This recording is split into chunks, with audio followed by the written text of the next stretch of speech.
Bonjour Émilie. Bonjour Linda. Alors tout d'abord, peut-on dresser le bilan de l'année 2023 pour Digitrips Mr Fly et puis aussi évoquer le sujet du repositionnement de l'entreprise suite au Covid-19? Alors oui, même si on est au mois de septembre et donc le Covid nous a tous appris qu'il faut toujours rester prudent pour tirer des bilans avant la fin de l'année, mais globalement 2023 est pour nous une très bonne année, comme pour l'ensemble du secteur. On va terminer l'année probablement autour de 500 millions d'euros de volume d'affaires. Donc c'est une très belle performance dans un contexte dans lequel effectivement, comme tu le soulignes, on a opéré un repositionnement à l'issue du Covid autour de notre cœur de métier. C'est-à-dire on s'est centré sur la création de valeur et apporter des solutions auprès des professionnels pour développer leur activité dans l'univers du voyage. On sert deux types de professionnels, les professionnels du tourisme, donc les agents de voyage, les tour opérateurs que vos lecteurs connaissent bien, et les professionnels qui ne sont pas nécessairement dans le tourisme, mais qui ont des marques autour desquelles ils souhaitent vendre du voyage et que l'on aide avec des solutions en marque blanche. Donc ça veut dire que vous avez quasiment arrêté le B2C, vous ne faites plus du tout d'acquisition pour avoir des clients directs? C'est exactement ça. On est complètement sorti de l'acquisition de trafic sur Google ou sur les meta-search. On continue d'avoir notre .com, qui est notre laboratoire. C'est le laboratoire sur lequel on teste nos nouveaux produits, nos innovations, avant de les proposer à nos clients. Ça continue de représenter par le bouche à oreille et parce que Mr Fly est notre love brand et une marque très connue et qu'on affectionne beaucoup. Ça continue malgré tout de représenter quasiment 10% de notre trafic, mais sans aucune acquisition, uniquement par bouche à oreille et pour la qualité de nos produits. On peut imaginer aussi que le B2C coûtait vraiment trop cher. On sait que les coûts d'acquisition sur Google sont assez élevés. Donc pour vous, c'était assez stratégique de manière à améliorer la rentabilité aussi. Oui, tout à fait. En fait, quand le Covid est arrivé, comme beaucoup d'entreprises, on s'est posé la question et on a fait une revue stratégique de nos activités. Qu'est-ce que finalement, qui on est, quel est notre ADN, où est-ce que l'on crée de la valeur dans cet écosystème et dans la chaîne de valeur extrêmement complexe de l'univers du tourisme. Et on s'est effectivement rendu compte que sur l'acquisition de trafic B2C, ça coûtait très cher. C'était pas notre ADN d'origine, c'était pas là qu'on était le meilleur et donc on n'arrivait pas à en tirer une bonne rentabilité. On a fait le choix effectivement de sortir de ce secteur aussi évidemment pour regagner en rentabilité. On est content des décisions qu'on a prises puisqu'aujourd'hui on a une trajectoire financière de croissance rentable qui est une belle trajectoire donc qui nous permet d'être sereins. Alors, la rentabilité permet parfois aussi de faire les acquisitions. Vous avez d'ailleurs fait de la croissance externe au cours des dernières années. Est-ce qu'il est possible que vous fassiez de nouvelles acquisitions, soit pour développer de nouveaux produits, soit pour vous ouvrir à d'autres marchés à l'étranger? Oui, c'est possible. On a comme je te le disais à l'instant, on a aujourd'hui une trajectoire financière qui est bonne.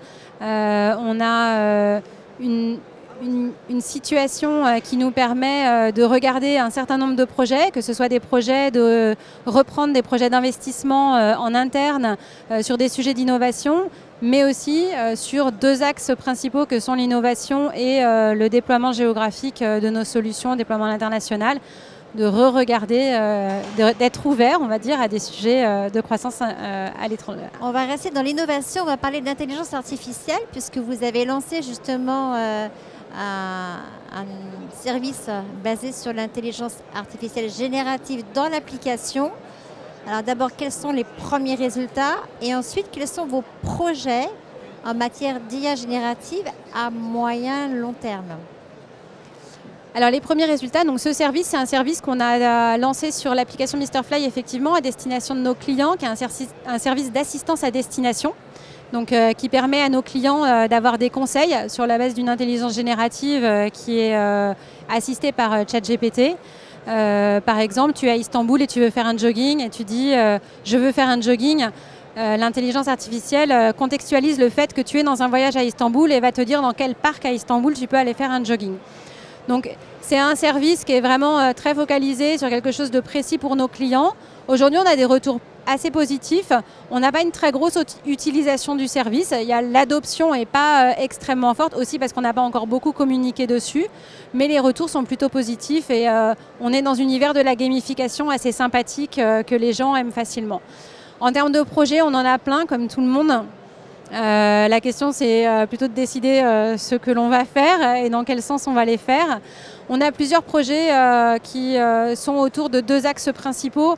Tu as un axe qui est l'utilisation de l'intelligence artificielle générative pour l'expérience client.